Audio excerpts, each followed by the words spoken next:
Перебирая документы в архивах памяти моей, я вижу лучшие фрагменты из замечательных людей.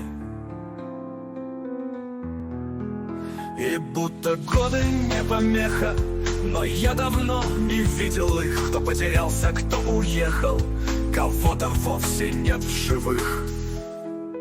Мы под гитару пели песни, мешали водку и портвейн, и жить нам было интересней. Мы были лучше и добрей. Да, и страна была другая, и вдруг я понял, черт возьми, что были мы, того не зная, тогда свободными людьми, свободными от интернета, от СМИ, от банков, от реклам, от их навязчивых советов. Купить у них ненужный хлам. На мне навязывали веру конфессий разных голоса,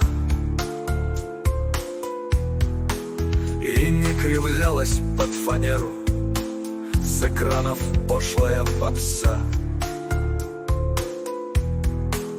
Пусть не хватало ананасов, омаров, устриц и сыров, но колбаса была из мяса, а молоко из-под коров.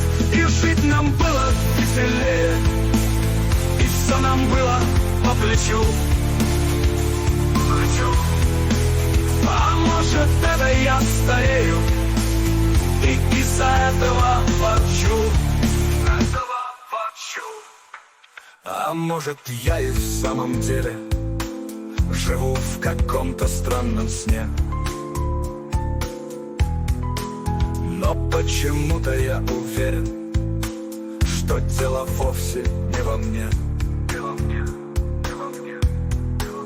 Мы стали слишком равнодушны, сомкнувшись в каменных домах. Мы потребительски послушны, забыв о собственных мечтах. Мы поселились в интернете и там инкогнито живем.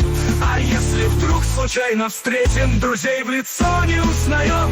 И все быстрее проходят годы. Кто растолстел, кто облысел, нам не хватает той свободы, что каждый некогда имел. Нам не хватает тесных кухонь, где так умели мы дружить. Теперь набить важнее брюха или айфон себе купить. Нам всем приходится меняться, и мы себя не узнаем. Мы научились притворяться, что мы по-прежнему живем.